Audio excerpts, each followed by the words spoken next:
Good afternoon. Good afternoon.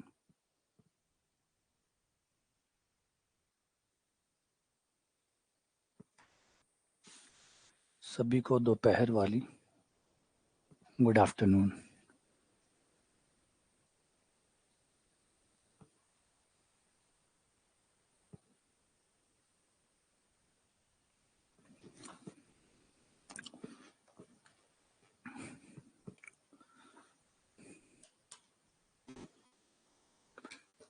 सभी को Radhe Radhe.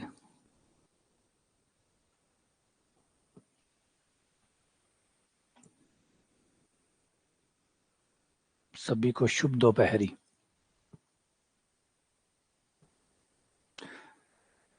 Radhe Radhe. Sitaram. Good afternoon. Very very good afternoon.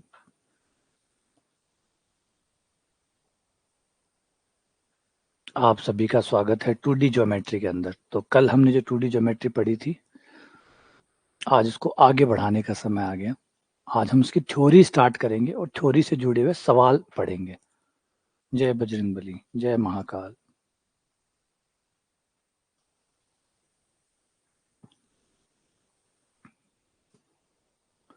आ जाओ।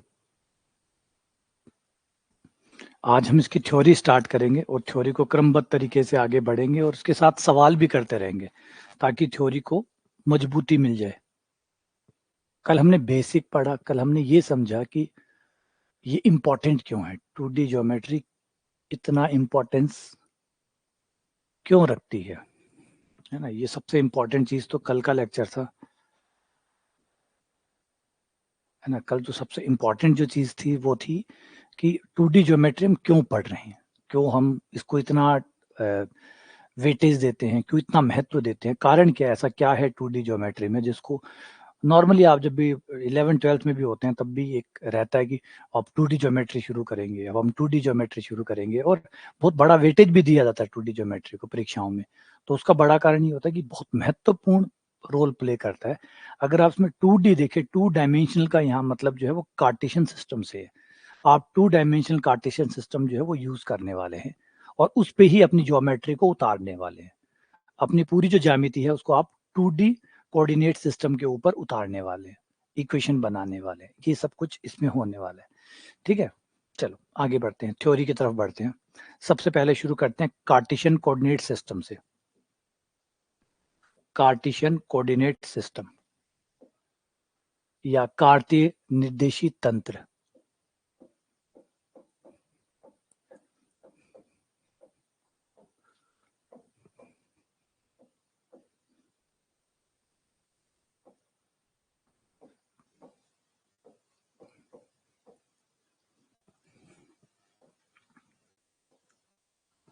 Cartesian coordinate system या कार्तीय निर्देशी तंत्र। कार्तीय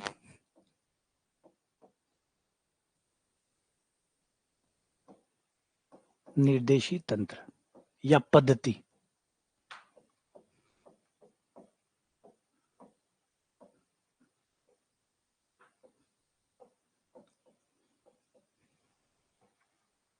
मतलब क्या है, मतलब ये है किसी बिंदु को उसके स्थान के साथ बता पाना कि कोई बिंदु किस स्थान पे रखा हुआ है, उसकी जगह बताना, और जगह भी इस तरीके से बताना कि आप उस जगह पे पहुंच सको। प्रिसाइज तरीके से, एक्यूरेट तरीके से किसी बिंदु की जगह को बताना कि यह बिंदु है और इस जगह पे है, यह बिंदु है और इस जगह पे है, कहाँ रखा हुआ है, ये बताने का एक तरीका कार्तीय निर्देशी तंत्र है। तो कार्तीय निर्देशी तंत्र कुछ और नहीं बल्कि किसी बिंदु के स्थान को एक्यूरेटली बताने वाला एक तंत्र है, एक तरीका है, एक माध्यम है। ठीक है, या एक पद्धति है, सिस्टम है। सिस्टम है, पद्धति है, तंत्र है कि कोई बिंदु कहाँ रखा हुआ है।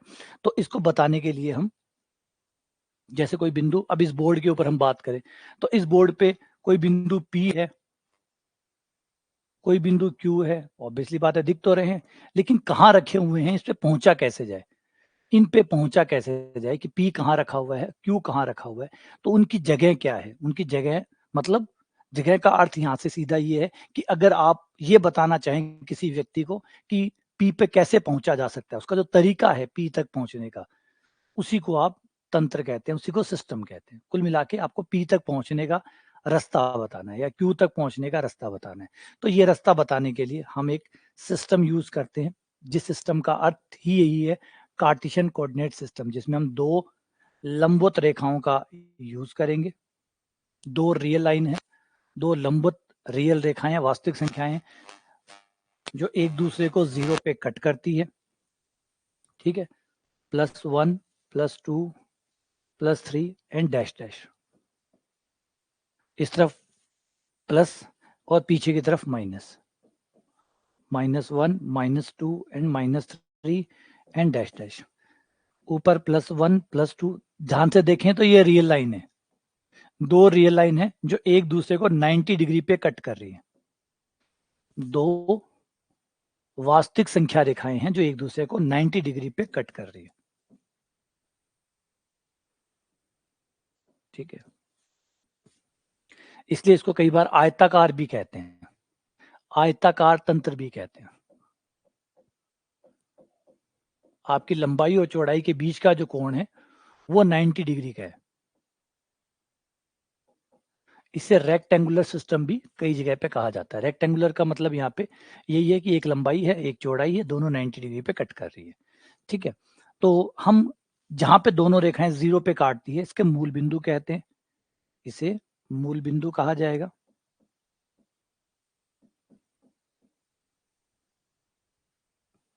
ठीक है, मूल बिंदु कहा जाएगा। अभी इसमें बहुत सारी थोड़ी सुंदर सुंदर बातें भी आएंगी, वो भी समझिएगा।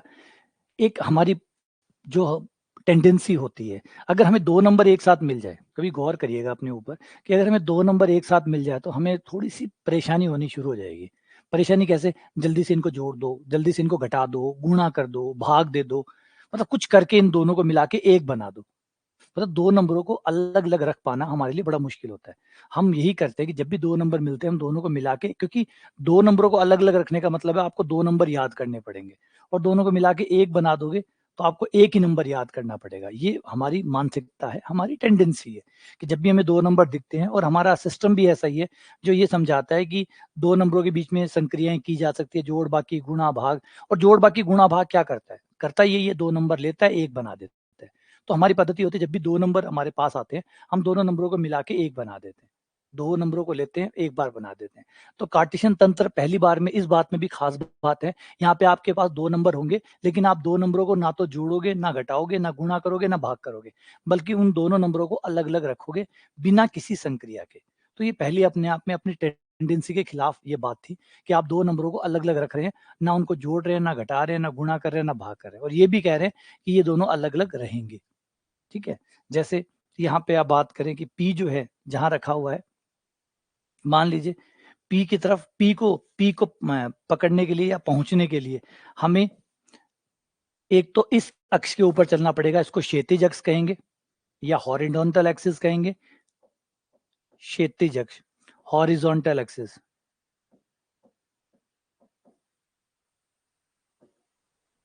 या एक्स एक्सिस, इसे वाई एक्सिस। वर्टिकल एक्सिस या ऊर्ध्वाधर तल, ऊर्ध्वाधर अक्ष, सॉरी ऊर्ध्वाधर अक्ष, वर्टिकल लाइन, वर्टिकल एक्सिस या वाई एक्सिस, शॉर्ट फॉर्म में Y axis, X axis and Y axis. तो किसी पॉइंट के लिए हमें कितना एक्स की डायरेक्शन में जाना होगा, कितना वाई की डायरेक्शन में जाना होगा। अगर इस पॉइंट तक हमें पहुंचना है तो कितना हमें एक्स की ओर चलना होगा, एक्स की ओर चलना होगा या एक्स पर चलना होगा। एक्स पर चलना है और फिर लंबवत वाई की तरफ चलना है। तो एक्स पर चलना और वाई पर चलना, कितना हमें एक्स पे चलना होगा, कितना वाई पे चलना होगा। जितना एक्स पे चलना होगा, जितना हम एक्स पे चले हैं, जितना वाई पे चले, हम दो नंबर प्राप्त करेंगे। इन दोनों नंबरों को ना हम जोड़ेंगे ना घटाएंगे, क्योंकि दोनों ही नंबर अलग अलग मायने रखते हैं। दोनों ही नंबर दो अलग अलग बातें बता रहे हैं। अगर जोड़ दिया तो सब बेकार हो जाएगा, अगर जोड़ दिया तो सब बेकार हो जाएगा, क्योंकि दोनों का ही महत्व अलग अलग है। एक है क्षैतिज दिशा में, एक है ऊर्ध्वाधर दिशा में। पहली बार ये समझ विकसित हुई हमारी कि दो दिशाओं को नहीं जोड़ा जा सकता, दो अलग अलग दिशाओं को नहीं जोड़ा जा सकता। ये दो अलग दिशा का है, ये तीन अलग दिशा का है। अगर ये दो है और मान लो ये तीन है, तो दो अलग दिशा का है, तीन अलग दिशा का है, तो दो में तीन नहीं जोड़ा जा सकता, क्योंकि वो जो दो है वो किसी और दिशा का 2 है, और जो 3 है वो किसी और दिशा का 3 है। इनको साथ में रखा जा सकता है, तब तो ये अर्थ पूर्ण रहेंगे, लेकिन अगर इनको जोड़ दिया गया तो पूरा गुड़ गोबर हो जाएगा, सब बकवास हो जाएगा, बेकार हो जाएगा, कोई मतलब नहीं रखेगा। ठीक है ना? तो पहली बार हमने 2 नंबरों को साथ में रखा बिना जोड़ बाकी गुणा भाग किए हुए। तो ये हमारी समझ का एक और मायने था कि भाई हाँ, एटलीस्ट हम इतना तो समझ गए। अच्छा, ये जो आप x पे दूरी तय करते हैं, इसे आप कोटि कहते हैं। ठीक है? जितना आप ऊर्ध्वाधर तय करते हैं, इसको भुज कहते हैं। कोटि और भुज, ऑर्डिनेंट और अभिसिका, कोऑर्डिनेंट और एप्सिका। तो ये हमारे 2 पार्ट कहलाते हैं, कोटि और भुज। और वैसे आप सरल बोलोगे एक्स एक्स पर दूरी, वाई एक्स पर दूरी, वाई एक्स पर है ना, एक्स एक्स पर दूरी, वाई एक्स पर दूरी। ये जो कोऑर्डिनेट होते हैं ये ऐसे समझाते हैं कि जो पी बिंदु है वो एक्स एक्स पर एक्स दूरी तय करनी होगी, वाई एक्स पे वाई दूरी करनी होगी। फॉर एग्जाम्पल, अगर क्यू के निर्देशांक 5 और 3 है तो इसका मतलब हुआ एक्स एक्स पर 3 चलना है और वाई एक्स पर 3 चलना है, एक्स एक्स पर 5 चलना है और वाई एक्स पे 3 चलना है। आप ऐसे भी इसको मिला सकते हैं कि भाई एक्स एक्स पे 5 चल लो, फिर वाई पे 3 चल लेना, एक्स एक्स पे 5 ये रहा, और वाई पर 3, ये आपका पॉइंट आ जाएगा। तो इस तरीके से आप किसी पॉइंट पर 5,3 का मतलब ये होगा कि इतना आपको एक्स पे चलना है, इतना वाई पे चलना है। अब यहाँ पे कई बार नाम में खेल खेल जाता है कि एक्स एक्स पर, कई बार पूछता है एक्स एक्स से दूरी कितनी है। एक्स एक्स से दूरी कैसे, जैसे क्यू को लिया जाता है और क्यू में ये पूछा जाए कि एक्स एक्स पर दूरी कितनी है, क्यू में एक्स एक्स पर दूरी कितनी है, वो है 5। वर्ड पे गौर करिएगा, शब्दों पे। पर है, एक्स एक्स पर दूरी है 5, लेकिन एक्स एक्स से दूरी है, एक्स एक्स से दूरी, से शब्द आ गया और एक्स एक्स से दूरी होगी 3। एक्स एक्स पर तो दूरी है 5 और एक्स एक्स से दूरी है 3। ठीक है ना? तो अच्छा, कोटि भुज अलग अलग होते हैं, हाँ हो सकता है इनके नाम, वो कह रहा है, मीरा कह रहा है कि ये जो है ये इसको भुज कहते हैं, इसको कोटि कहते हैं। देख लो एक बार मैं क्रॉस चेक कर लूं, एक बार मैं चेक कर लेता हूँ कोटि भुज वाला ये नाम क्या है, इसका सही नाम।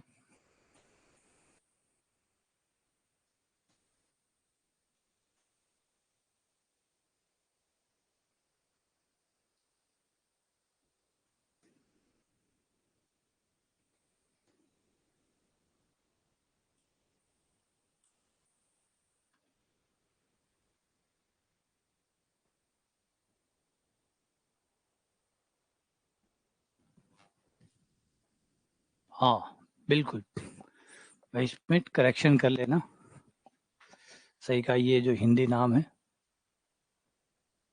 ये कोटि है।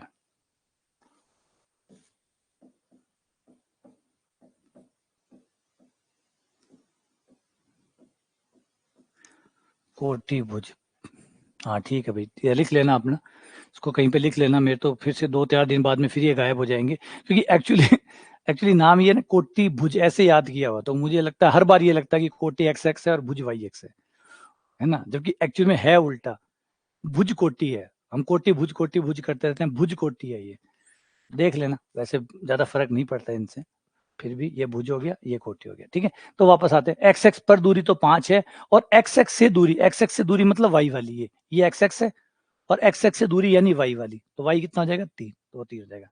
तो दोनों में फर्क है, एक्स एक्स से दूरी और एक्स एक्स पर दूरी, है ना। चलो फिर इसमें आगे बढ़ते हैं, अगले हिस्से में आते हैं। अगले हिस्से में है कि हमारा जो कोऑर्डिनेट सिस्टम है उसे हमने 4 भागों में बांटा गया, 4 टुकड़ों में इसको बांटा है। पहले टुकड़े को अगर हम देखें, ये आपका एक्स एक्स, ये वाई एक्स, ठीक है। पहले टुकड़े को अगर हम देखें तो इस तरफ हमारा एक्स जो है वो प्लस का है, इस तरफ हमारा वाई प्लस का है, इधर हमारा वाई माइनस का है नीचे की तरफ, इधर हमारा वाई जो है एक्स जो है वो माइनस का है। तो ये जो 4 कोऑर्डिनेट है, सॉरी, ये 4 हिस्से जो है 4 हिस्से हमने बांटे हैं, 1 2 3 4। तो ये हमारा पहला चतुर्थांश कहलाता है फर्स्ट, ये हमारा सेकंड, ये हमारा थर्ड और ये हमारा फोर्थ। तो आप देखेंगे घड़ी की विपरीत दिशा में इनके नाम रखे गए, घड़ी की विपरीत दिशा में 1 2 3 4।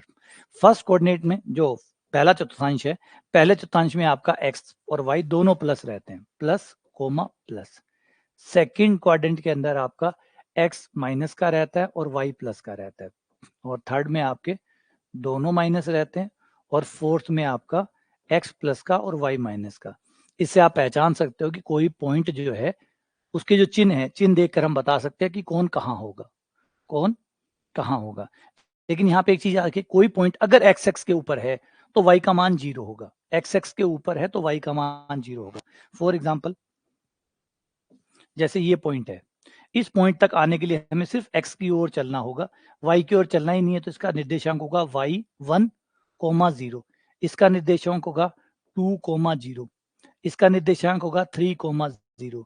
तो जब आप एक्स एक्स पे होते हैं, आपका पॉइंट एक्स एक्स पे होता है तो वाई का मान 0 होता है, एक्स एक्स पर वाई का मान 0 होता है, एक्स एक्स पर आपका वाई कोऑर्डिनेट 0 होता है, क्योंकि आप एक्स एक्स पर हैं, मतलब वाई पर तो है ही नहीं, वाई पर नहीं है तो वाई 0 हो गया, वाई पे चले ही नहीं आप एक्स पे चल रहे हैं तो वाई पे तो बिल्कुल ही नहीं चले, तो वाई 0 हो गया। ऐसे जब आप वाई एक्स पे चलेंगे तो आपका एक्स निर्देशांक 0 होगा, आप वाई पे जा रहे हैं, ये देखो यहाँ चलने के लिए आपको सिर्फ वाई पे चलना पड़ा, एक्स की ओर नहीं जाना पड़ा।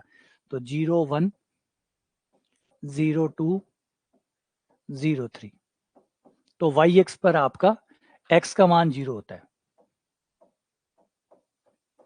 जो एक्स कोऑर्डिनेट है, एक्स निर्देशांक है, वो 0 होता है। ठीक है, तो 4 कोऑर्डिनेट बन गए, 4 चतुर्थांश बन गए, आपके क्वाड्रेंट बन गए, क्वाड्रेंट नंबर 1 2 3 4, और आपके एक्स एक्सिस और वाई एक्सिस, ये 2 चीजें हो गई। तो ये आपका सिस्टम रहेगा, इससे आपको पता लग जाएगा कि कोई पॉइंट कहाँ पर है, कोई पॉइंट कहाँ है, चिन्ह देख के आप बता सकते हैं कि कोई चिन्ह, कोई पॉइंट कहाँ है। एक एग्जांपल ले लें अगर इसका, कुछ पॉइंट का एग्जांपल ले,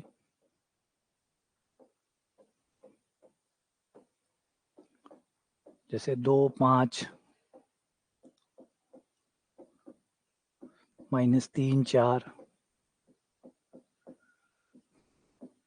7 -7 -8 8 -2 0 -3 3,0, जैसे ये है। तो अगर हम इनको देखें तो चिन्ह से ही पहचान ले कि कौन कहाँ होगा। इसके दोनों चिन्ह पॉजिटिव है, पहले वाले के दोनों चिन्ह जो है वो पॉजिटिव है। जब दोनों साइन पॉजिटिव है ना, तो फर्स्ट क्वाड्रेंट में हो गया, क्योंकि फर्स्ट क्वाड्रेंट में दोनों पॉजिटिव होते हैं। तो ये आपका फर्स्ट क्वाड्रेंट हो गया। यहाँ पे आपका x माइनस है, y प्लस है, x minus y plus second quadrant में होता है, तो ये सेकेंड क्वाड्रेंट हो गया। ये दोनों ही माइनस है, दोनों माइनस थर्ड क्वाड्रेंट में होता है, तो ये बिंदु थर्ड क्वाड्रेंट में होगा। ये बिंदु, इसमें x प्लस है, y माइनस है, x plus y minus fourth quadrant में होता है, ये फोर्थ में हो गया। यहाँ पे देख सकते हो कि x का मान 0 है, x का मान 0 y x पे होगा, तो ये किसी क्वाड्रेंट में नहीं होगा बल्कि y x पर होगा, ये y x पर होगा। यहाँ पर x का मान 0 है, यहाँ y का मान 0 है, y का मान 0 है, मतलब ये x x पर है ना। अगर कोई बिंदु x x पर है तो फिर वो क्वाड्रेंट में नहीं आएगा, क्योंकि बॉर्डर पे आ गया, बॉर्डर वाला कहीं का नहीं होता है ना। कोई लाइन के ऊपर आ गया, जैसे अब इस लाइन के ऊपर कोई आ जाता है, तो फिर वो ना तो फर्स्ट में माना जाएगा ना फोर्थ में माना जाएगा, बस उसे यही बोलेंगे कि एक्स एक्स के ऊपर है या वाई एक्स के ऊपर है। ठीक है, तो इस तरीके से आपका पॉइंट होता है। आगे बढ़े, आगे आ जाते हैं कि दो बिंदुओं के बीच की दूरी कैसे निकलती है। दो बिंदुओं के बीच की दूरी, डिस्टेंस बिटवीन 2 पॉइंट्स, दो बिंदु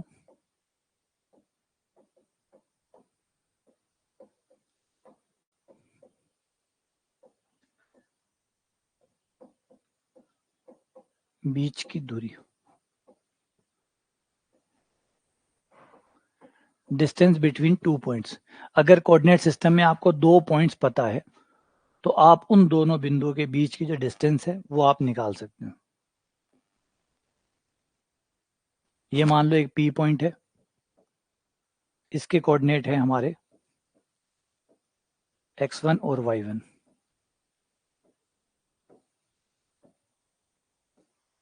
एक दूसरा पॉइंट है Q,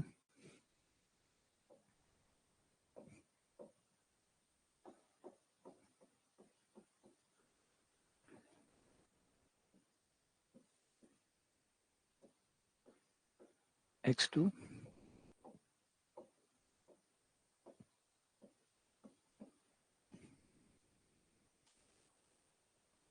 P क्यूब।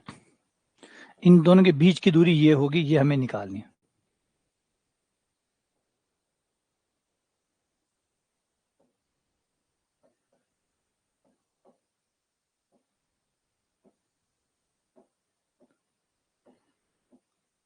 बीच की दूरी P Q.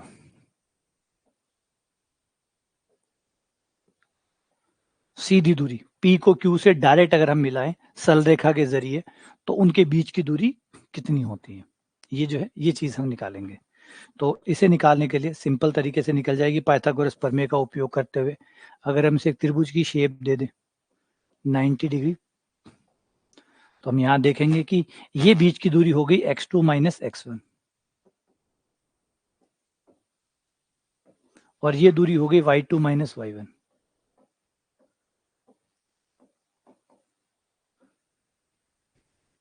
x2 minus x1 y2 minus y1 और बीच की दूरी जो है वो कर्ण का काम कर रही है। तो कर्ण बराबर हो गया पाइथागोरस प्रमेय से पी क्यू बराबर हो गया आपका बराबर आधार का वर्ग प्लस कर्ण का वर्ग सॉरी लंब का वर्ग, दोनों का जोड़ कर दो और अंडर रूट निकाल दो। और हम एक चीज और भी देख सकते हैं कि स्क्वायर लगा हुआ है, स्क्वायर लगा हुआ है तो इसका फायदा उठाया जा सकता है कि x2 माइनस x1 करने के बजाय आप x1 माइनस x2 भी कर सकते हैं, क्योंकि स्क्वायर है ना। स्क्वायर ना होता तो ऐसा नहीं किया जा सकता था, लेकिन स्क्वायर है, स्क्वायर में इस बात का कोई फर्क नहीं पड़ता, तो आप ये भी कर सकते हैं। तो ये आपके दो बिंदुओं के बीच की दूरी आ जाएगी, सीधी दूरी। दो बिंदुओं के बीच में दूरी का अर्थ यहाँ पे सीधी दूरी से है। पी को क्यू से डायरेक्ट मिलाने पर जो डिस्टेंस बनेगी वो डिस्टेंस पी क्यू होगी, और वो कैसे निकलेगी, इस फॉर्मूले द्वारा निकल जाएगी। ठीक है, चलो आगे बढ़ते हैं। आगे आता है विभाजन सूत्र। अरे बाप रे,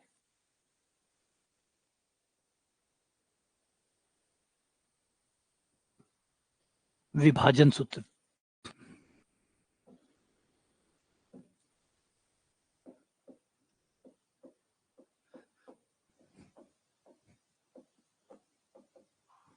सेक्शन फॉर्मूला।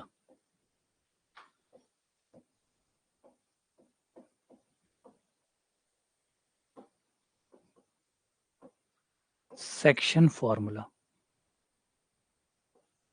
सेक्शन फॉर्मूला का मतलब है अगर मान लीजिए दो पॉइंट्स है आपके पी और क्यू और उनको मिलाने वाले रेखाखंड को कोई अन्य बिंदु बीच में से काट रहा है या बाहर से काट रहा है, दोनों ही चीजें हम यहाँ पे बात करेंगे। ये आपके दो पॉइंट ले लो, एक पॉइंट P है जिसके कोऑर्डिनेट x1 कोमा y1 है,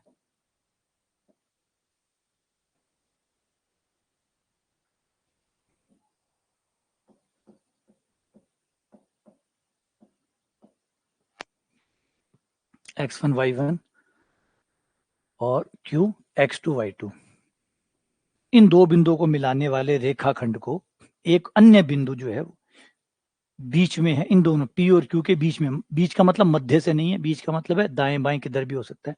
एक बिंदु है R जो इसे विभाजित कर रहा है और जिस अनुपात में काट रहा है, अनुपात में काटने का मतलब है P से लेकर R तक का अनुपात और R से लेकर Q तक का अनुपात। ये जो अनुपात है PR बटा R क्यूब, इनकी लंबाइयों का अनुपात है M1 अनुपात M2। तो हम R के निर्देशांक निकाल सकते हैं, फॉर्मूला है विभाजन सूत्र जिससे हम R का निर्देशांक ज्ञात कर सकते हैं। अगर हमें पता है कि P और Q को R किस अनुपात में बांट रहा है तो इनके बीच में एक रिलेशन है जिससे हम R के निर्देशांक x, y निकाल सकते हैं और इस विभाजन को हम अंतः विभाजन कहेंगे, क्योंकि आर जो है वो बीच में है, पी और क्यू के मध्य है, इसलिए नाम होगा अंतः विभाजन।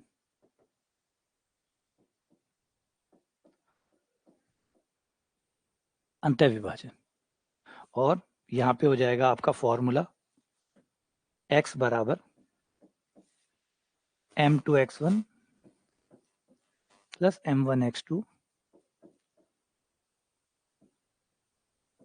बटा m1 प्लस m2,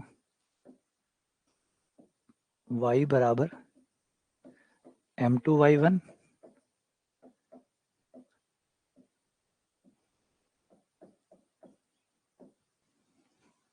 जी आपका निर्देशांक आ जाएंगे, आर के निर्देशांक आ जाएंगे। लेकिन अगर आर जो है वो यहां ना होके इस लाइन के बाहर कहीं हो, इस लाइन के बाहर हो, मतलब पी के पीछे की तरफ हो या क्यू के पीछे की तरफ हो, मतलब बीच में ना हो, बस कहने का मतलब ये है कि बंदा बीच में नहीं है, बाहर है, बाहर कहीं आ गया, सपोज करो यहां आ गया, मैं इसको आर डैश नाम दे देता हूं इस बार, आर डैश। इस केस में हम बोलेंगे बाह्य विभाजन। याद रखिए, चाहे वो उधर चला जाए चाहे वो इधर चला जाए, बीच में नहीं होगा तो आर डैश कहलाएगा। और अब विभाजन आपका वैसे ही रहेगा, पी से लेकर आर डैश का अनुपात, क्योंकि जो बिंदु आपने काटा है ना, जो काट रहा है, जो तीसरा बिंदु आ रहा है उससे दूरियां निकाली जाएगी, पी से आर डैश, क्यू से R dash, P R dash बटा क्यू आर डैश बराबर m1 बटा m2।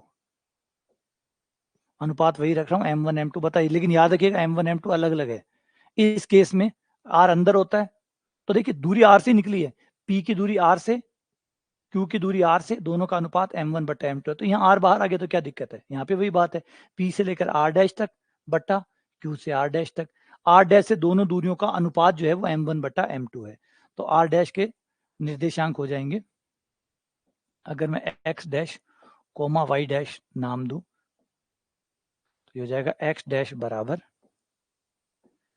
m2x1 minus m1 x2 बटा m2 minus m1, y dash बराबर m2 y1 m1 y2 बटा m2 माइनस m1। ये हो गए दोनों, ठीक है। अब यहाँ पे एक चीज और निकल के आती है, अगर मध्य बिंदु हुआ तो स्पेशल केस, अगर मध्य बिंदु हुआ तो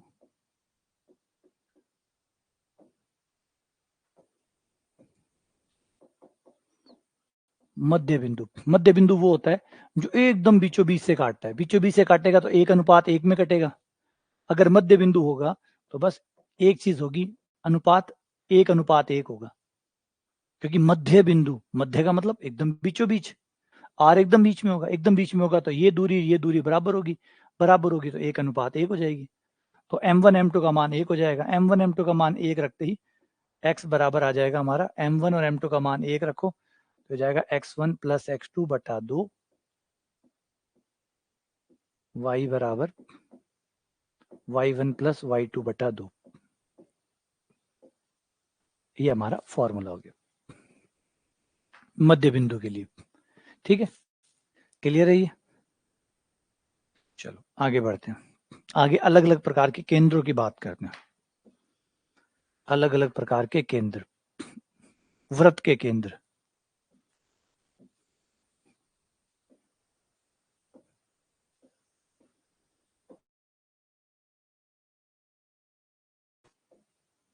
वृत्त के केंद्र, सेंटर ऑफ सर्कल, सर्कल के कई केंद्र होते हैं जिसमें से कुछ केंद्र हम यहाँ पे उसके निर्देशांक ज्ञात करने के फॉर्मूले बनाएंगे। एक होगा केंद्रक,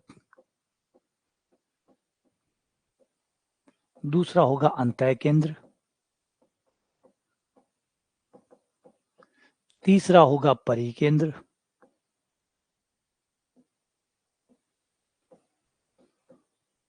और चौथा होगा बहिष केंद्र।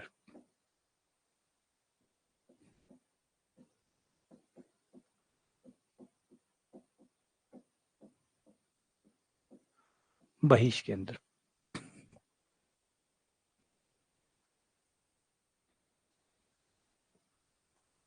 वो कोई फर्क नहीं पड़ता, दोनों में सिमिलैरिटी रखनी पड़ती है आपको, दोनों में आप सिमिलैरिटी रखो। जैसे यहाँ M2 आ गया तो दोनों में सिमिलैरिटी रखो बस।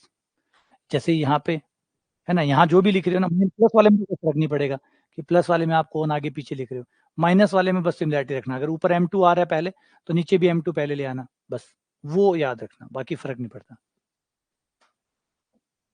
चलो केंद्रक पे आते हैं, अंतःकेंद्र, परिकेंद्र और बहिष्केंद्र। देखो केंद्र क्या होता है, सबसे पहले केंद्रक तो वो होता है जब माध्यिकाएं, आपका जो सर्कल होता है उसकी माध्यिकाओं का जो प्रतिच्छेद बिंदु है, माध्यिकाओं का प्रतिच्छेद बिंदु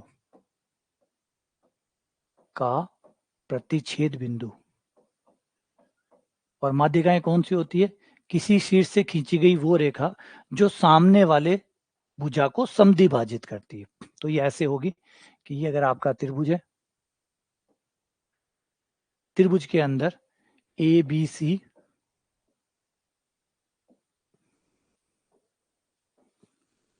ये यहां से ये माध्यिक है, और डी ने क्या किया, बराबर बराबर बांट दिया, बी डी बराबर डी सी। फिर दूसरी माध्यिक आई बी से निकलती हुई और वो गई, उसने जाके इससे बराबर बराबर दो भागों में बांट दिया, इस माध्यिका का नाम हो गया बी। फिर तीसरी माध्यिका आई, वो सी से निकली। सबसे कमाल की बात यह है कि ये तीनों एक ही बिंदु से गुजरती है। तो ये जो तीनों को एक बिंदु से गुजरती है, इस बिंदु को केंद्रक कहते हैं, केंद्रक। और इसके जो निर्देशांक है, इसके निर्देशांक अगर x1 y1 है, इसके निर्देशांक x2 y2 है,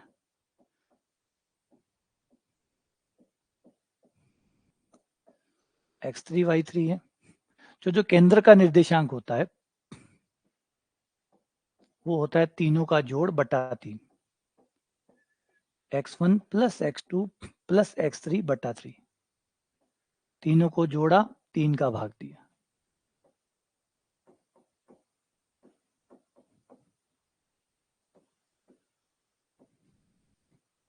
तीनों को जोड़ा और 3 का भाग दिया, तो ये हो गया। अच्छा, त्रिभुज के केंद्र,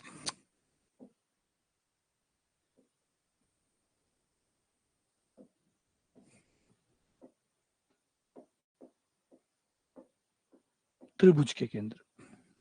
अगला होता है हमारा अंतः केंद्र। अंतः केंद्र तब होता है जब हमारा जो कोण होता है, उस कोण का जो समद्विभाजक होता है, कोण समद्विभाजक, यानी अगर कोण 60 का है तो 30-30 बांट कर जो बीच में से निकलता हो, वो कोणों के समद्विभाजक जो निकलते हैं उनका जो प्रतिच्छेद बिंदु होता है, उस बिंदु से खींचा गया वृत्त, जो त्रिभुज के जो खींचा गया वृत्त खींचेंगे यहाँ पे, वो है ना। अब यहाँ पे वो नाम में भी आएगा, क्योंकि वृत्त का केंद्र इसलिए कि अंतः केंद्र परिकेंद्र एक्चुअली ये सब होते वृत्त है, लेकिन होते त्रिभुज के है ना। वैसे तो ये वृत्त के, क्योंकि केंद्र त्रिभुज का होता ही नहीं है ना, केंद्र त्रिभुज का होता ही नहीं है। तो यहाँ पे नाम में थोड़ी सी परेशानी आएगी। तो त्रिभुज भी होगा और वृत्त भी हो सकता है, क्योंकि एक्चुअली ये सब वृत्त है। ये अंतःवृत्त, ये परिवर्त है ना, ये बहिष्वर्त, इन वृत्त के केंद्र है ये, और वो केंद्र नहीं केंद्रक है, इसलिए ये त्रिभुज के लिए आ जाएगा। ये बाकी त्रिभुज के अंदर ही होते हैं, लेकिन होते वृत्त के, तो केंद्र होता तो वृत्त का है, तो वो नाम समझ लेना अपने आप ही। अंतः केंद्र में आप क्या करते हैं, आप एंगल बाइसेक्टर खींचते हैं। एंगल बाइसेक्टर, आपका ये जो कोण है, इस कोण का समद्विभाजक, कोण समद्विभाजक, फिर इस वाले कोण का समद्विभाजक,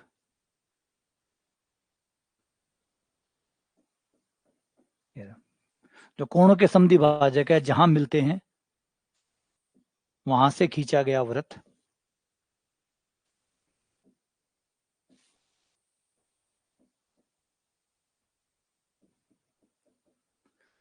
ये अंतःवृत्त कहलाता है। और इस अंतःवृत्त का जो केंद्र होता है वो अंतः केंद्र कहलाता है। और इस अंतः केंद्र को आप ऐसे निकाल सकते हैं, ए, इसका थोड़ा सा ध्यान रखना, ए x1 y1, इसे ए शीर्ष कह दिया, इसे बी शीर्ष कह दिया,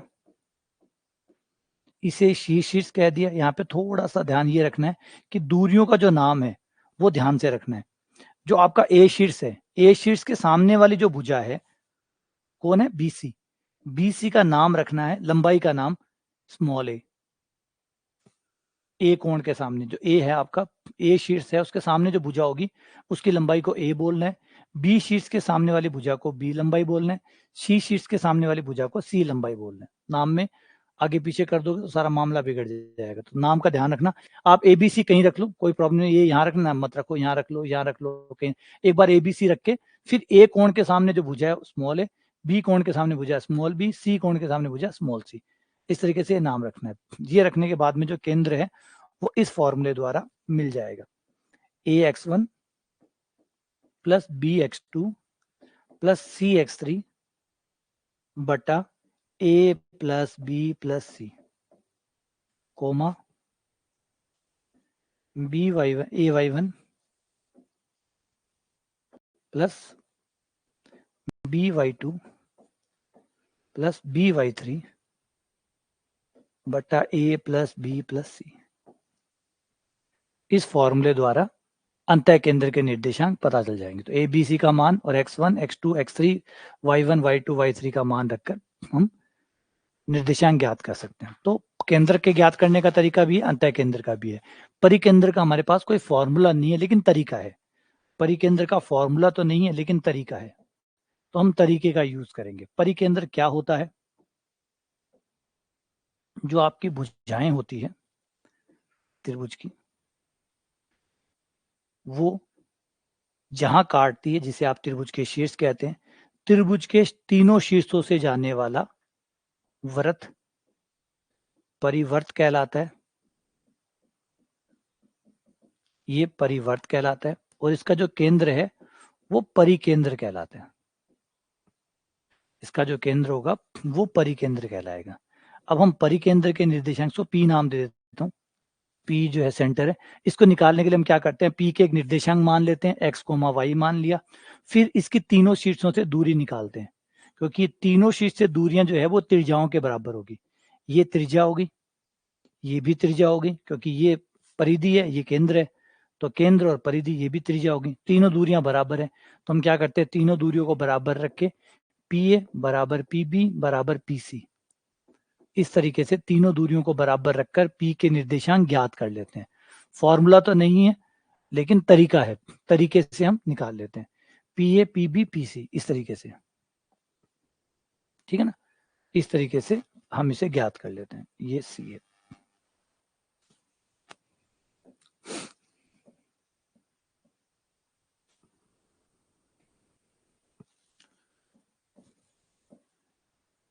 अब हमारा आ जाता है बहिष्केंद्र। ये बहिष्केंद्र क्या होता है इसे समझते हैं। बहिष्केंद्र, बहिष्केंद्र होता है बहिष्वर्त, एक्सटीरियर सर्कल।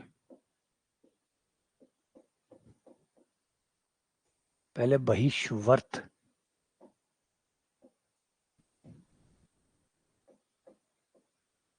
तो इसमें क्या होता है कि जो आपका त्रिभुज होता है, त्रिभुज की जो भुजाएं हैं, कोई भी दो भुजाओं को आगे बढ़ाओ, त्रिभुज की कोई भी दो भुजाओं को आगे बढ़ाया जाए। आगे बढ़ाने के बाद मान लीजिए ये ए बी को आगे बढ़ाया, इसे आगे बढ़ाया, आगे बढ़ाने के बाद ऐसा वृत्त जो बाहर से तीनों भुजाओं को बाहर से टच करता हो,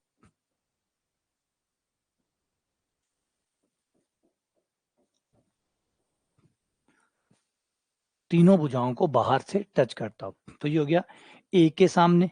ऐसे आप देख सकते हैं बी के सामने एक और आ सकता है, अगर हम इन्हें आगे बढ़ा दें तो एक बी के सामने आ जाएगा, एक वृत्त ऐसा हो जाएगा जो बी के सामने होगा।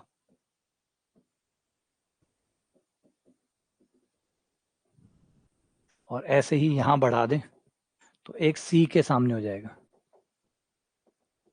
ये बी के सामने।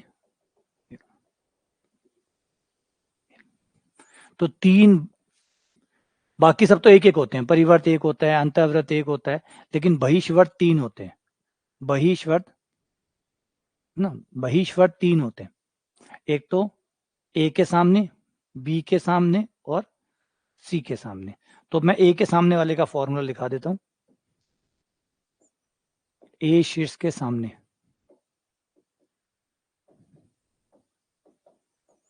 ए शीर्ष के सामने,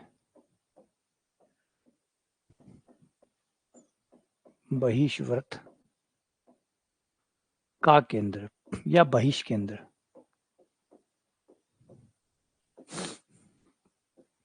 bx2 minus ax1 plus bx2 plus cx3 minus a plus b plus c comma minus ay1 plus by2। यहाँ पे आप देखोगे कि चिन्ह माइनस का हो रहा है, जो भी शीर्ष आप लेंगे उसका चिन्ह माइनस का हो जाएगा, वो माइनस में आएगा। ठीक है, minus minus minus minus minus minus minus, तो ए के सामने ले रहे हो तो ए माइनस हो जाएगा, जब बी के सामने लोगे तो बी माइनस हो जाएगा, सी के लोगे तो सी वाला माइनस हो जाएगा, बाकी दो प्लस होंगे एक माइनस होगा, बाकी दो प्लस होंगे एक माइनस होगा। यानी जो अंतःव्रत वाला फॉर्मूला है वैसा का वैसा ही रहता है, बस माइनस का चिन्ह एक माइनस हो जाता है। ए के सामने तो ए वाला माइनस हो जाएगा, बी और सी प्लस रह जाएंगे, बी के सामने तो बी वाला माइनस हो जाएगा, ए और सी प्लस रह जाएंगे, और सी के सामने वाले में सी माइनस हो जाएगा, दो प्लस हो जाएंगे। बस यही तरीका काम करता है। ठीक है, चलो आगे बढ़ते हैं अगले हिस्से की तरफ। अगला है त्रिभुज का क्षेत्रफल। त्रिभुज का क्षेत्रफल, एरिया ऑफ द ट्राइंगल।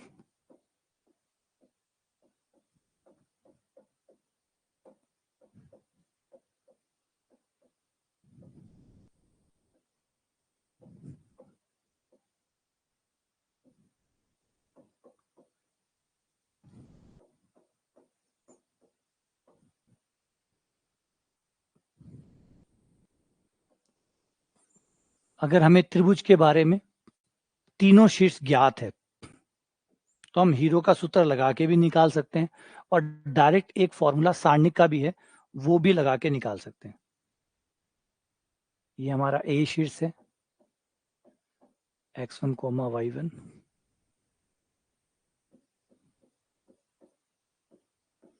और ये सी।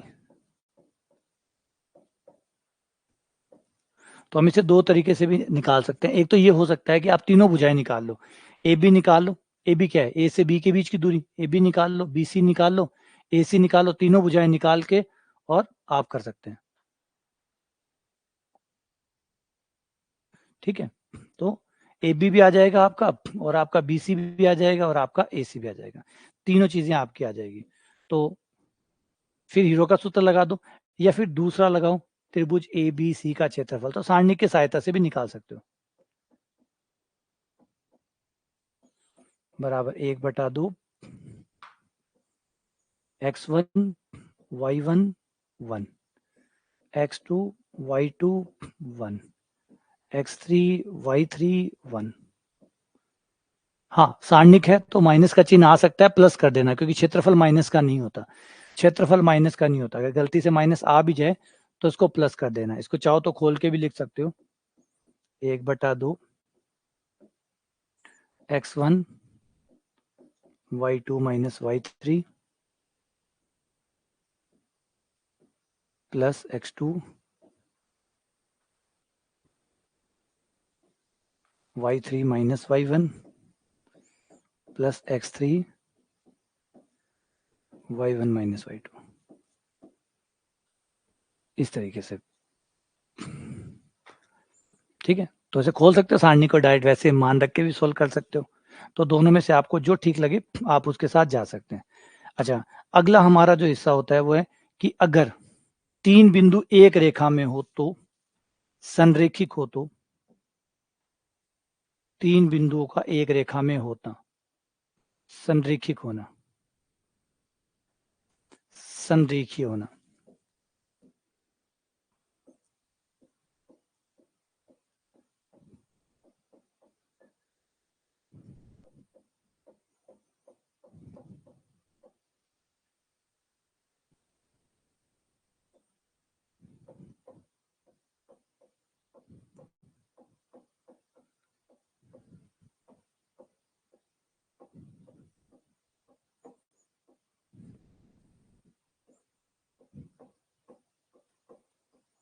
तीन बिंदुओं का एक रेखा में होना या संरेखिक होने की शर्त या संरेखीय होने की शर्त।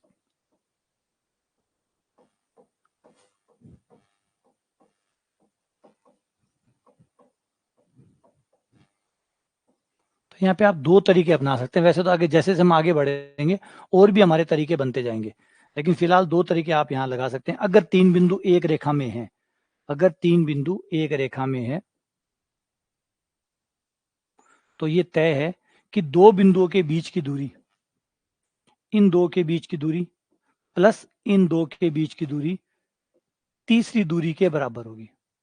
तो फर्स्ट दूरी सेकंड दूरी बराबर होगी first plus second equals to third. पहली दूरी प्लस दो दूरियों का योग तीसरी दूरी के बराबर है, तो मतलब ये एक रेखा में। दो दूरियों का योग अगर तीसरी दूरी के बराबर है तो ये एक रेखा में। दूसरा तरीका है त्रिभुज की सहायता से आप निकाल सकते हैं। अगर क्षेत्रफल, अगर आप ये माने कि वो जो तीनों बिंदु है वो एक त्रिभुज बना रहे हैं और क्षेत्रफल निकालें, और क्षेत्रफल अगर 0 आ जाए तो इसका मतलब है वो एक रेखा में, वो एक रेखा में, एक बीच में, हाँ ठीक है, वो एक रेखा में, ठीक है ना। तो इससे हम पता कर सकते हैं कि क्या स्थिति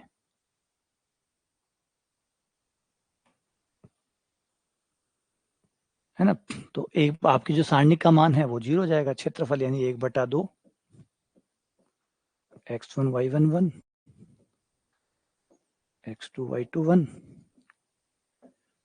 x3 y3 1 बराबर 0।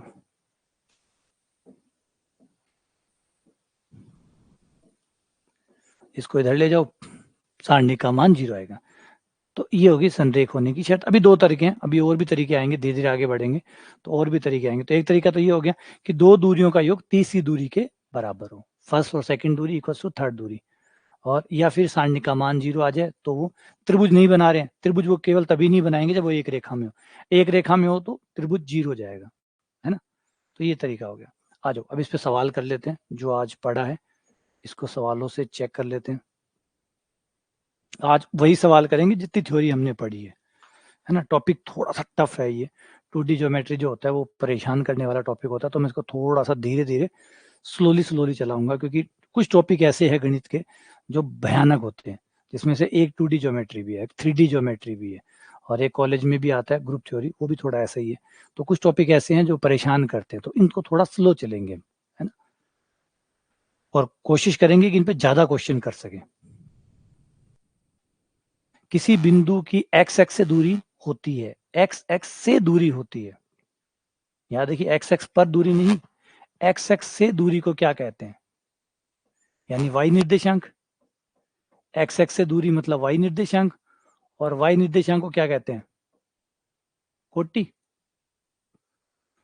कोटि सही है। तो वर्ड को समझो, एक्स एक्स से दूरी, एक्स एक्स से दूरी मतलब वाई निर्देशांक, है ना। एक्स एक्स से दूरी, एक्स एक्स पर दूरी नहीं, एक्स एक्स पर दूरी तो एक्स एक्स ही होती है, एक्स ही होती है।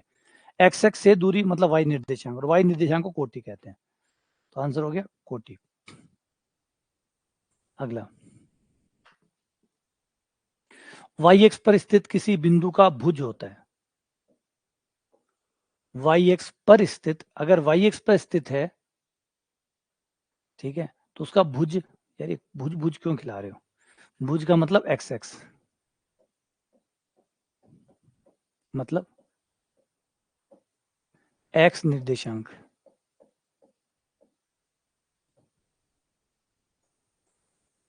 भुज का मतलब है एक्स निर्देशांक। तो एक्स निर्देशांक कितना होगा, 0, है ना। यानी इसकी सरल भाषा ये है कि वाई एक्स पर स्थित किसी बिंदु का एक्स निर्देशांक कितना होगा, तो एक्स निर्देशांक होगा 0। और अगर वाई एक्स पर है, अगर एक्स एक्स पर स्थित होता, अगर एक्स एक्स पे होता तो वाई निर्देशांक 0 होता। वाई एक्स पर है तो एक्स निर्देशांक 0 है, एक्स एक्स पे तो वाई निर्देशांक 0 है।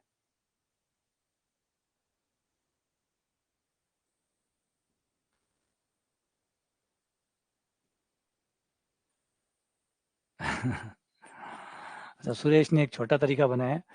सुरेश कह रहा है कि इसे आप ऐसे याद रख सकते हैं कि कोट ऊपर पहना जाता है, मतलब कोट ऊपर पहना जाता है, और भुज मतलब वो शूज जो होते हैं वो नीचे पहने जाते हैं। ठीक है, बना लो जो भी ठीक है। मुझे तो 2-4 दिन बाद में मैं बनाता तो हूँ ही कुछ ना कुछ तो, लेकिन वो बस पढ़ता रहता हूँ तब तक तो वो रहता है। फिर जब दोबारा आता हूँ, दोबारा कोटि भुज मिक्स हो जाते हैं और वही रह जाता है कोटि भुज, लेकिन होता भुज कोटि है, रह जाता है कोटि भुज।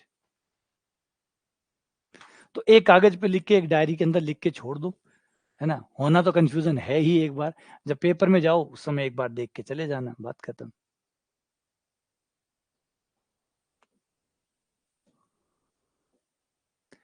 ऐसा थोड़ी ट्रिक नहीं बनाते, ट्रिक्स तो बनाते ही हैं, लेकिन भूल जाते हैं।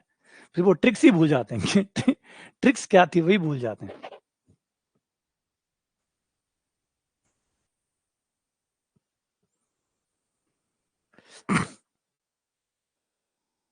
अब क्वेश्चन है कि बिंदु की एक्स एक्स से दूरी, एक्स एक्स पर दूरी नहीं है, एक्स एक्स से दूरी, एक्स एक्स से दूरी मतलब वाई निर्देशांक, और एक्स एक्स से दूरी इसकी है 2। तो जवाब है 2। थोड़ा सा इस बात का ध्यान रखिएगा, एक्स एक्स पर दूरी और एक्स एक्स से दूरी में अंतर है। ये एक्स एक्स पर दूरी है।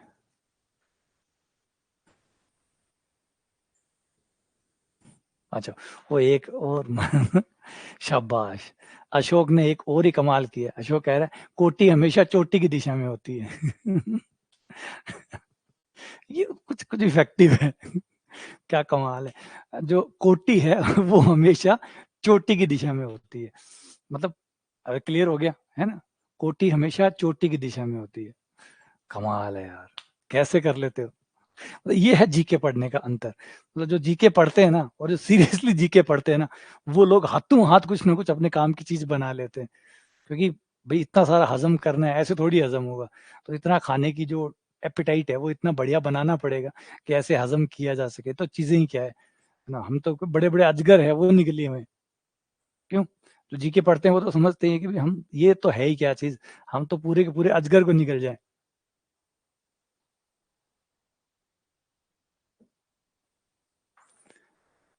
अगला।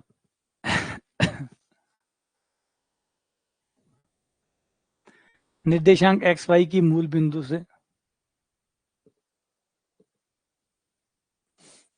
अब बस वो ठीक है भुज वाले में। अब या भुज, मुझे भी याद रहेगा, कोटी चोटी की दिशा में होती है।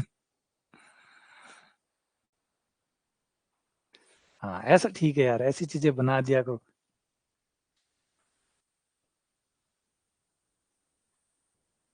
निर्देशांक एक्स वाई की मूल बिंदु से दूरी, तो मूल बिंदु से दूरी यानी अंडर रूट, मूल बिंदु से दूरी यानी 0 0 से दूरी।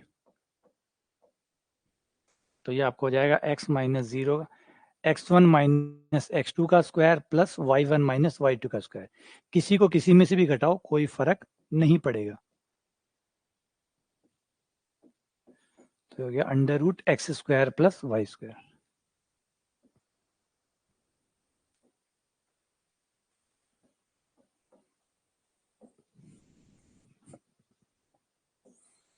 अगला क्वेश्चन नंबर 5, बिंदु 1 2 3 - 4 को एक्स एक्स लैम्डा अनुपात 1 में विभाजित करता है, तो लैम्डा का मान बताइए।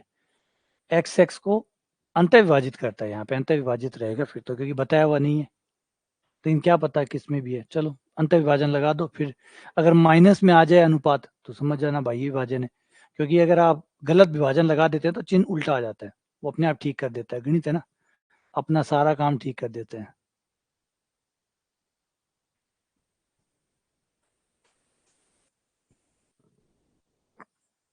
ये हो गया 1 2, ये हो गया 3 - 4, और ये हो गया लैम्डा अनुपात 1, और एक्स एक्स काट रहा है, एक्स एक्स काट रहा है मतलब वाई का मान 0 है, एक्स एक्स काट रहा है मतलब वाई का मान 0 है। तो ये हमारा हो गया 1 - 2 एक पॉइंट, दूसरा हो गया 3 - -4,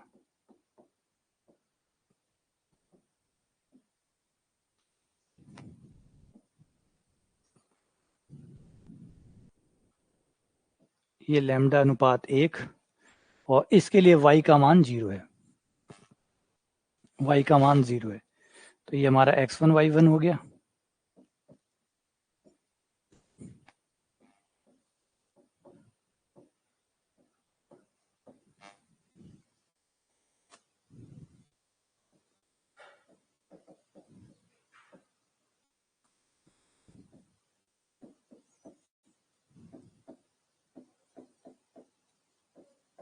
m2 y1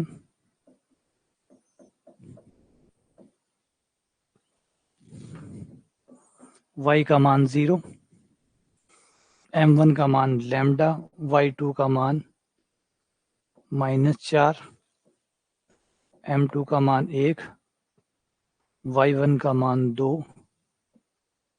बटा लैम्डा प्लस 1। वज्र गुणा करते ये 0 आ जाएगा। 4 लैम्डा बराबर 2, लैम्डा बराबर 1 बटा 2।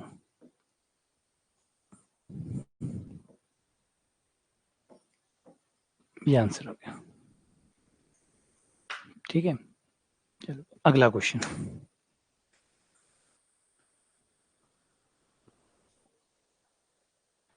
ये 0 साइन थीटा कॉस थीटा 0 को मिलाने वाली रेखा की मध्य बिंदु, इन दोनों को मिलाने वाला जो रेखाखंड है उसके मध्य बिंदु की मूल बिंदु से दूरी कितनी है?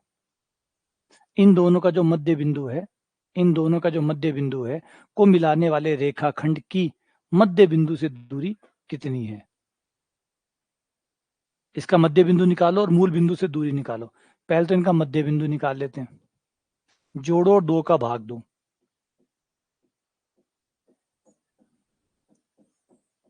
मध्य बिंदु हो जाएगा, जोड़ो और 2 का भाग दो, तो 0 प्लस कॉस थीटा बटा 2 कोमा साइन थीटा प्लस 0,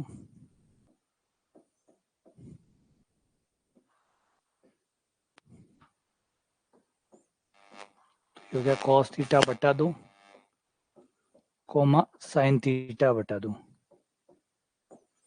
अब इसकी दूरी निकालनी है हमें मूल बिंदु से, यानी 0 0 से दूरी निकालनी है,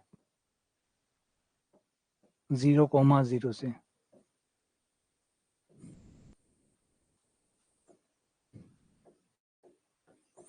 मूल बिंदु से दूरी,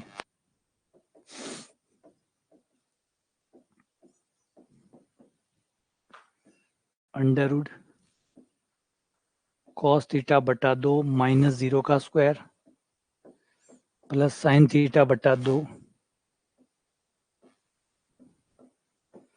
माइनस 0 का स्क्वायर, कोस स्क्वायर बटा 4 प्लस साइन स्क्वायर बटा 4, और ये हो जाएगा 1 बटा 4 बाहर आकर 1 बटा 2। तो आंसर आ गया 1 बटा 2। ये आंसर हो गया। ठीक है, चलो अगला सवाल। नेक्स्ट,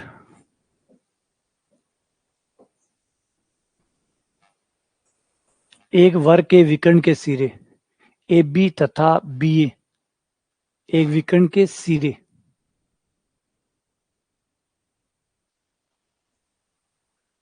तो इसका क्षेत्रफल होगा, कोई भी एक विकर्ण ले लो, उसके सिरे ए बी और बी ए है, तो विकर्ण की लंबाई निकाली जा सकती है और विकर्ण की लंबाई से क्षेत्रफल निकाला जा सकता है। तो वर्ग का क्षेत्रफल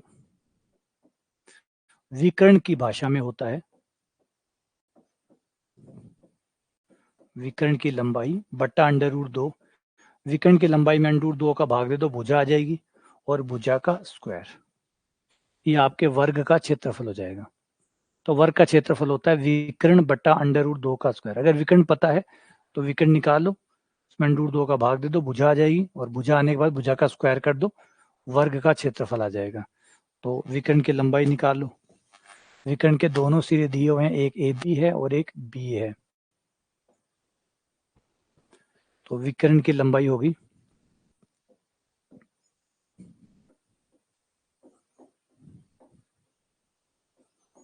विकर्ण की लंबाई बराबर अंडर रूट ए माइनस बी का स्क्वायर प्लस बी माइनस ए का स्क्वायर, स्क्वायर लगा हुआ है तो a माइनस बी का स्क्वायर लिखो चाहे b माइनस ए का स्क्वायर लिखो, बात तो एक ही है। तो ये एक और एक दो हो गया, 2a माइनस बी का स्क्वायर हो गया, a माइनस बी बाहर आ गया, अंडर दो अंदर रह गया, ये विकर्ण की लंबाई आ गई। वर्ग का क्षेत्रफल हो जाएगा, वर्ग का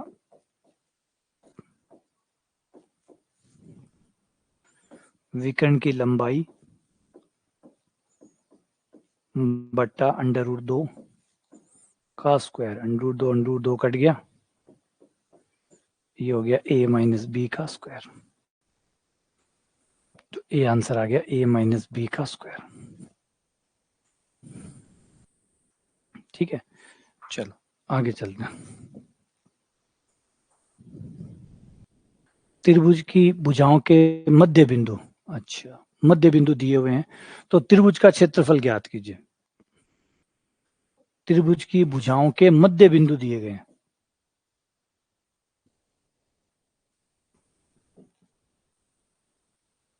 यानी इसका मध्य बिंदु, इसका मध्य बिंदु, इसका मध्य बिंदु। तो हम इस त्रिभुज का क्षेत्रफल अगर निकाल लें और फिर 4 से गुणा कर दें, फिर 4 से गुणा कर दें तो पूरे त्रिभुज का आ जाएगा, पूरे त्रिभुज ए बी सी का आ जाएगा 4 से गुणा करने पर, है ना। तो हम इस त्रिभुज का निकाल लेते हैं डी ई एफ का और फिर 4 से गुणा कर देंगे, डी ई एफ का निकाल के 4 से गुणा कर देंगे तो पूरे त्रिभुज का आ जाएगा।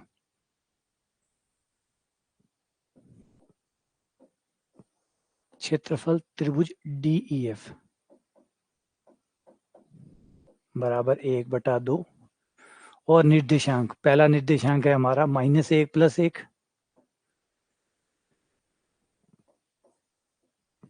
दूसरा है 1 - 1, अगला है -1 - 1, 1 1 1, 1/2 -1 + 1 ये 0, -1 1 और 2 प्लस का 2 ये कैंसिल, ये वाला -1 -1 माइनस का 2,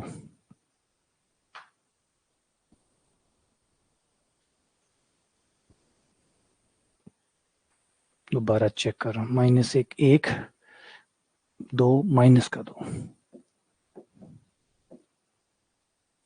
तो ये आ जाएगा -4 -2, लेकिन क्षेत्रफल तो प्लस का होता है तो ये प्लस कर दूं, क्षेत्रफल त्रिभुज डी ई एफ,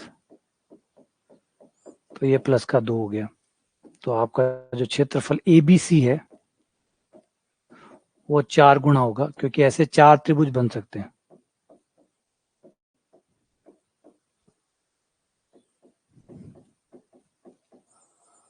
चार इंटू डी एफ, ये हो जाएगा 2 4 दूनी 8, ये 8 आ गया।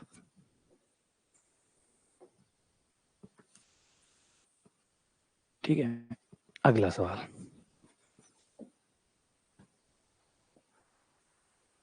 इस त्रिभुज का क्षेत्रफल निकालिए। A B plus C, B ये पहला शीर्ष है त्रिभुज का, ये दूसरा है, ये तीसरा है।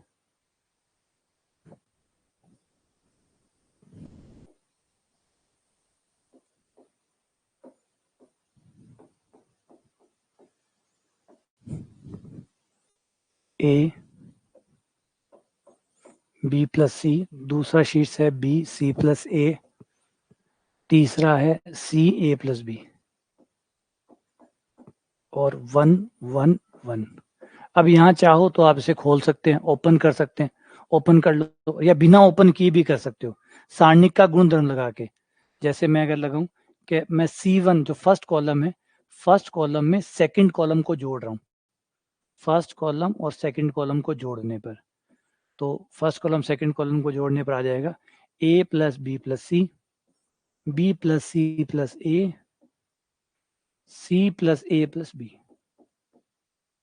और ये हो गया B plus C, C plus A plus B 1 1 1 और a plus B plus C आपका कॉमन आ जाएगा।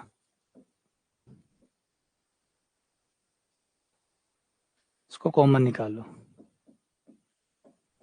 a plus B plus C common, ये बचेगा 1 1 1 B plus C plus A plus B 1 1 1। यहाँ पे देख सकते हो कि कॉलम नंबर 1 और कॉलम नंबर 3 बराबर है तो इसका आंसर 0 हो गया, क्योंकि सारणी की अगर दो पंक्तियां सेम हो जाती है तो सारणी का मान 0 हो जाता है, तो ये हो गया 0। तो आंसर है इस त्रिभुज का क्षेत्रफल 0 है, यानी ये तीनों बिंदु एक रेखा में है, ये तीनों ही बिंदु एक रेखा में। ठीक है,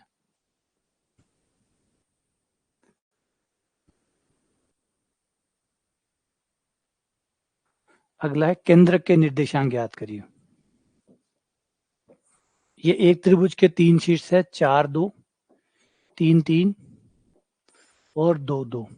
हमसे पूछा गया है कि त्रिभुज का जो केंद्रक है, केंद्रक वो निकालो।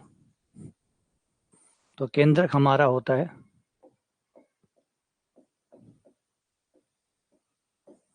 x1 प्लस x2 बटा 3 y1 प्लस y2 प्लस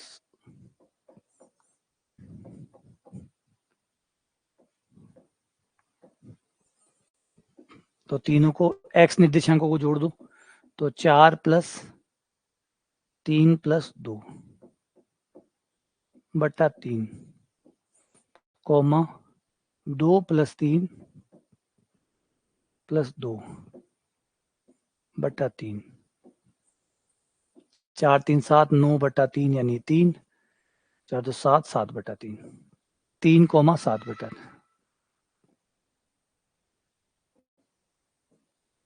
ये आंसर हो गया।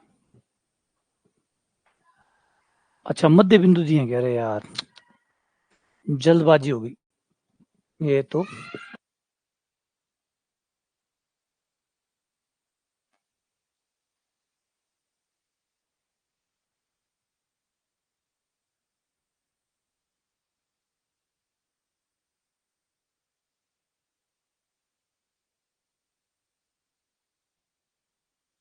हाँ तो सवाल को धीरे धीरे पढ़ना चाहिए, ज्यादा जल्दबाजी नहीं करनी चाहिए।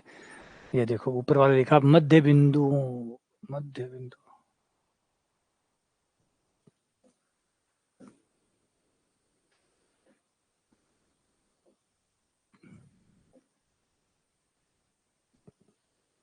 एक है 4 2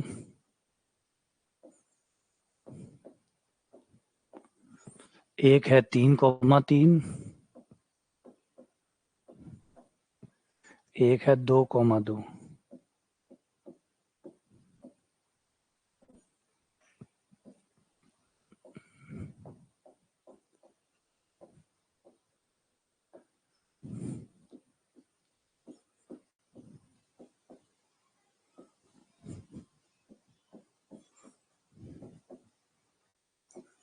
तो मध्य बिंदु है तो मध्य बिंदु वाली शर्त लगा दो, नहीं होगा सेम, मध्य बिंदु वाली शर्त लगा दो। x1 प्लस x2 बटा 2 बराबर 4, x1 प्लस x2 बटा 2 बराबर 4, तो x1 प्लस x2 बराबर हो गया 8। एक ये हो जाएगा y1 प्लस y2 बराबर 2,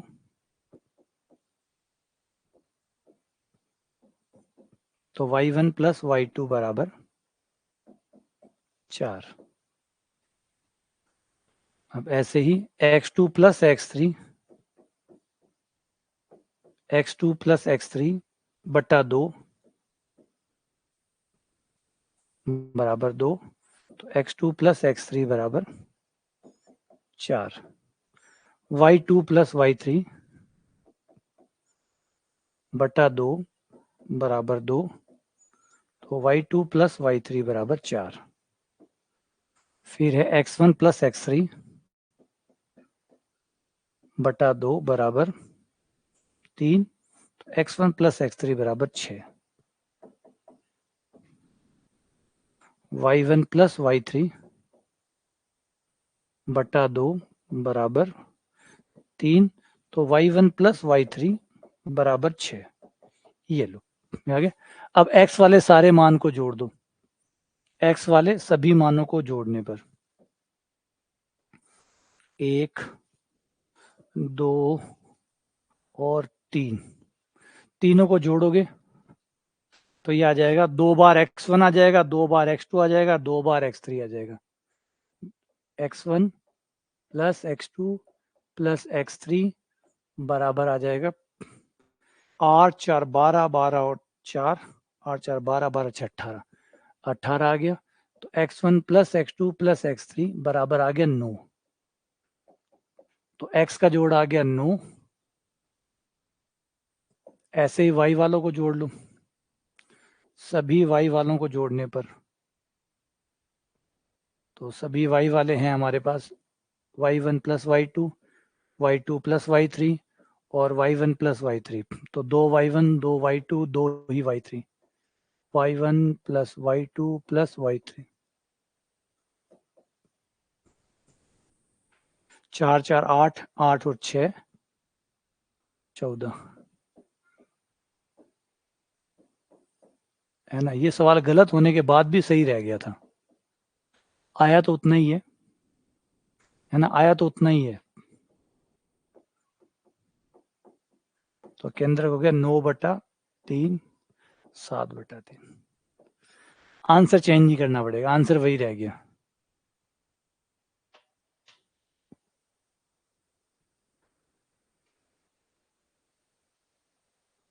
हाँ, आज हमारी गलती भी सही दिशा में हुई है ना। किया तो गलत था, लेकिन वो था ना, कई बार गलत भी सही हो जाता है, गलत भी सही दिशा में हो जाता है। तो बिल्कुल गलत था, तरीका ही गलत था, क्योंकि मिड बिंदु दिए थे हमने, ए बी सी मान लिए, तो गलत तो था, लेकिन कई बार गलती भी सही दिशा में हो जाती है ना। जैसे मान लो कई बार क्रिकेट देखते हो आप, तो बैट का किनारा लग गया, ऑब्वियसली बात है, बैट का किनारा लग गया, इसमें बैट्समैन का तो कोई रोल है ही नहीं ना। बैट का किनारा लगा यानी बॉल तो चूक हो ही गई उससे, लेकिन वो किनारा लग के बाद भी छक्का लग जाता है, और वही किनारा लग के कैच भी चली जाती है। वही तकदीर का खेल है कहीं ना कहीं। चलो ठीक है, यहाँ पे ये पूरा हो गया, इतनी है ना। हाँ इतनी ही है, ठीक है। आज का ये टॉपिक पूरा हो गया, कल आगे पढ़ेंगे, कल बिंदु पथ पढ़ेंगे। धीरे धीरे इस टॉपिक में आगे बढ़ेंगे, काफी टाइम ये लेगा ये टॉपिक, क्योंकि 2D ज्योमेट्री बहुत बड़ा है ना।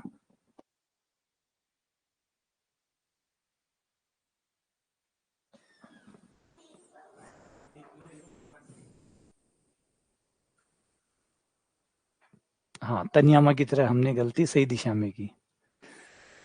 चलो मिलते हैं आप लोगों से कल दोबारा।